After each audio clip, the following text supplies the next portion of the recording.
Komisi Pemilihan Umum atau KPU secara serentak melaksanakan kirap pemilu 2024 pada Rabu 14 Juni kemarin.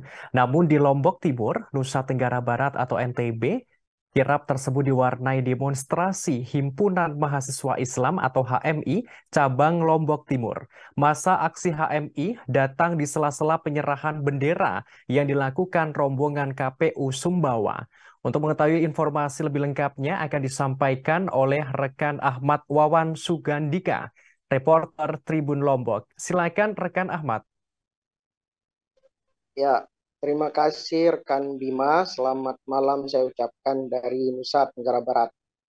Memang pada Rabu tanggal 14 Juni tahun 2023 lalu, KPU secara serentak telah melaksanakan kirap pemilu tahun 2024. Di Lombok Timur, acara yang menjadi tanda 1 tahun ini menuju pesta demokrasi itu diwarnai dengan demonstrasi yang dilakukan oleh Himpunan Mahasiswa Islam atau HMI cabang Lombok Timur. Masa aksi HMI ini datang di sela-sela penyerahan bendera kirap yang dilakukan oleh rombongan KPU Sumbawa ke KPU Lombok Timur. Nah, acara kirap yang sebelumnya berjalan tenang, damai, seketika berubah mencekam dengan seruan kata lantang para orator aksi pada saat itu. Pun juga begitu dengan udara dingin pagi hari ini. Ketika pada saat itu panas dengan api dari ban dan keranda yang dibakar para massa aksi di depan gerbang kantor KPU Lombok Timur. Hal itu merupakan bentuk kekecewaan para mahasiswa lantaran pencoklitan yang sebelumnya dilakukan KPU dinilai banyak manipulasi.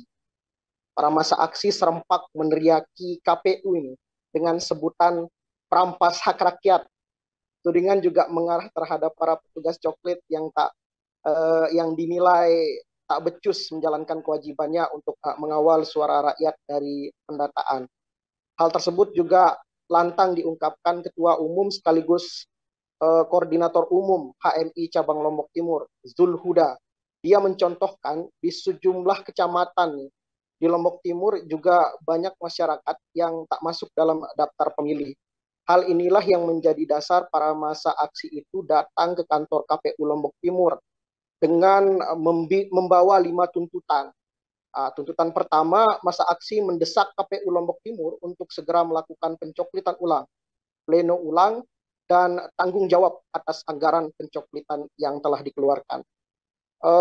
Kemudian tuntutan kedua, massa aksi meminta Ketua Bawaslu untuk mengundurkan diri karena dinilai tidak becus mengawal atau melakukan pengawasan, di mana para massa aksi memandang Bawaslu yang punya wewenang melakukan pengawasan pada setiap tahapan pemilu, termasuk dalam hal ini coklit data pemilih, sebagaimana tertuang pada Pasal 93 huruf D angka 1 Undang-Undang Nomor 7 Tahun 2017 tentang pemilu.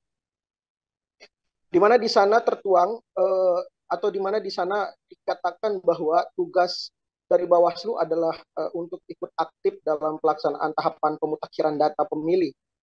Pun juga begitu dengan DPS dan juga DPT. Nah, berdasar ketentuan itu, massa aksi memandang Bawaslu berwenang masuk dan mengawasi proses pemutakhiran data pemilih dalam artian mengetahui proses coklit yang sedang dilakukan KPU berjalan sebagaimana mestinya. Akan tetapi kewenangan Bawaslu itu seolah tak dilaksanakan hingga selesainya masa pencoklitan yang dilakukan oleh KPU Lombok Timur pada waktu itu. Kemudian tuntutan ketiga masa aksi ini mengatakan bahwa jika poin 1 tidak diindahkan, maka ia meminta Ketua KPU dan kroni-kroninya mengundurkan diri karena tidak bisa mengawal proses tahapan pemilu yang berlangsung di Kabupaten Lombok Timur. Kemudian tuntutan keempat, masa aksi meminta semua SDM KPU dan SDM Bawaslu begitu untuk mengundurkan diri karena dianggap menghabiskan anggaran negara. Tuntutan kelima kemudian ditegaskan oleh masa aksi jika beberapa tuntutan dari poin 1, 2, 3, dan 4 diabaikan oleh masing-masing instansi, dalam hal ini adalah KPU dan Bawaslu, maka masa aksi menegaskan akan melaporkan kejadian ini ke DKPP. Begitu. Nah, di satu sisi, Ketua KPU Lombok Timur, Haji Junaidi, ketika dikonfirmasi oleh tribunlombok.com, mengatakan memang pada 12 Februari sampai dengan 14 Maret 2023 pihaknya telah melaksanakan coklit di sejumlah TPS di Lombok Timur yang dilakukan oleh 40.000 pantarlih.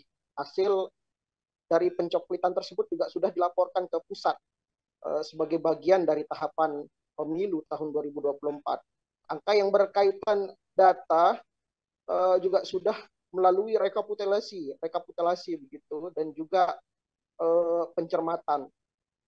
Menjawab soal data hilang, jika menggunakan istilah hilang, ini data itu yang perlu dikonfirmasi maknanya, kata Pak Tuan, karena data itu ada 5 kategori, ditegaskan dijawabnya.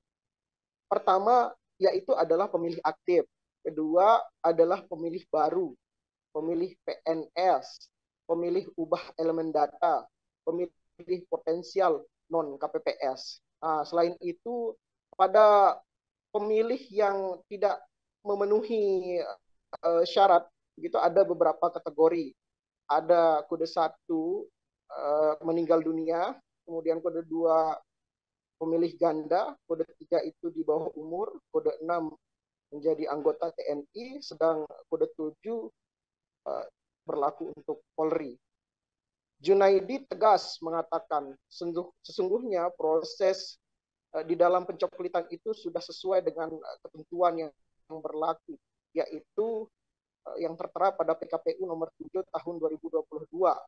Jika ada perbedaan antara data PPK kecamatan dan juga PPK kabupaten, itu bukti petugas telah melaksanakan pemutakhiran data pemilih dengan benar di Kabupaten Lombok Timur.